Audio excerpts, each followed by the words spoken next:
Hi, I'm Ben Felder with Oklahoma Gazette here at the deadCENTER Film Festival in Oklahoma City, and I'm joined with Bob Berney from Picturehouse, also has a film screening Gloria this week. And Bob, welcome. Thanks for your time. Thank you very much. It's so great to be here in well, Oklahoma City. Yeah, well, first off, just tell us about, before we talk about the film and some of your work, just deadCENTER, your experience here. And well, it's been great so far. I can't believe how much it's grown, how the community's supporting it, and all the new locations. So it's impressive, and it's great to see sort of enthusiastic, filmmakers really wanting to jump into the business. So it's very cool. Yeah, when I talk to a lot of people about what they like about deadCENTER, there's a lot of answers, but from some of the filmmakers and organizers, they say sometimes that relationship or that chance to network with distributors and producers is really key. I mean, as someone who's in distribution of films, I mean, how's that relationship like here with filmmakers? Well, I think it's been great. I think as a festival grows, that sort of communication's important. I think that a lot of the bigger festivals probably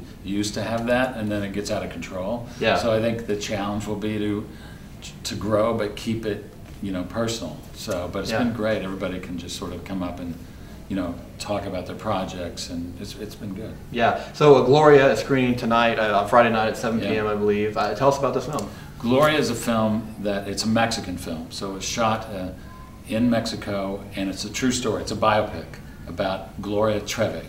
Gloria, who you may or may not know, was and is a Latin American pop icon, really bigger than Madonna. I mean, I compare to her because she's outrageous, came up in the 80s, and in ways it's a little bit like the Amy Winehouse story. It's an ascent and then a steep drop, but I want to tell you the ending. Okay. But it's a true story, and really outrageous, really controversial. But I think it's great to have a film for the Latin American audience, for the Hispanic, and this particularly a Mexican story. So everybody, anybody that grew up, anybody sort of 20 or over that's Latin knows Gloria Trevi. So it's pretty exciting. Yeah. Well, tell us about. You said the film was filmed down in Mexico. Yeah, it was filmed. It was interesting because the director is actually Swiss.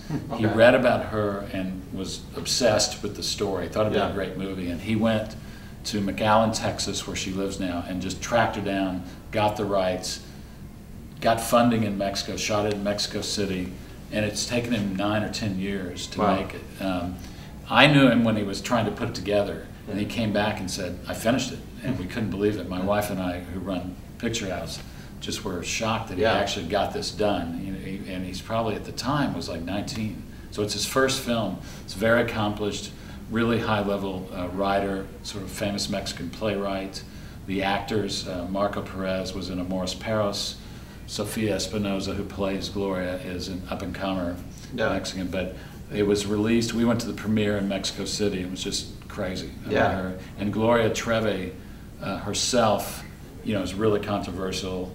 At one point, there was a dispute over the rights, and she wasn't sure if she was promoting the film, but now she is. Okay, great. And she actually came to South by this year and did a press conference. So this is really the Oklahoma City screening, one of the first early screenings of the films. Wow, great. And when you said it premiered in Mexico City, when was that? In January. And that's when it's actually played and opened in Mexico. Okay, well, great.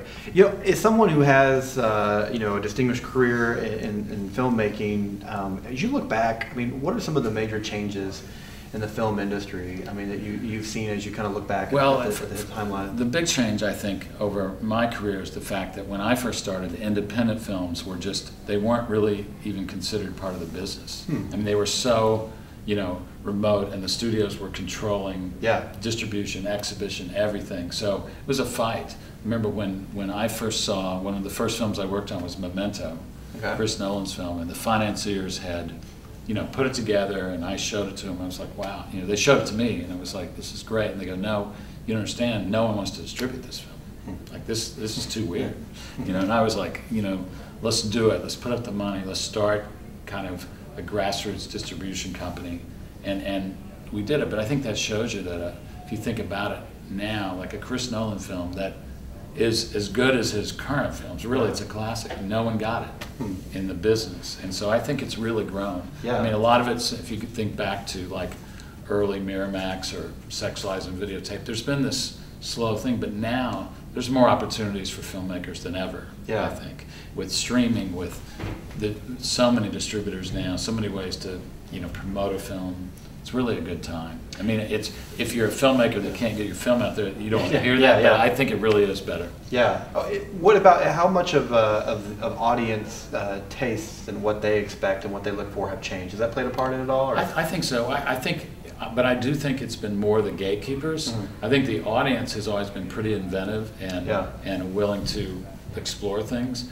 However, I think it's grown. I think the fact that the mainstream exhibitors show independent films now has broadened the audience. Maybe people that wouldn't see an independent film 10 years ago totally go now, and they don't really classify them anymore. Like what I think is great about the audience is they don't really care where it comes from. It's just as long as does the story resonate, does the film impact them personally, whether it's a studio film, independent film, whether they see it in an art house or a big mainstream theater. Yeah. Well, obviously, I know this weekend you've got the screening of Gloria, and you're on a couple panels. Are you going to get a chance to check out any films, or is there any that you've seen on the lite list that kind of look interesting? I'll be checking out some. I get it's kind of an in and out thing, but so I'm being honored tonight as one of the icons. Yeah, that's right. Then I was screening Gloria, but then tomorrow I'll be seeing some films and looking around. And I met a lot of filmmakers last night at the rooftop event, which was great. Yeah. Well, you mentioned the Icon Award. Let's wrap up with that. Just kind of talk about that honor. Well, it's just for me because I grew up in Oklahoma City. Yeah.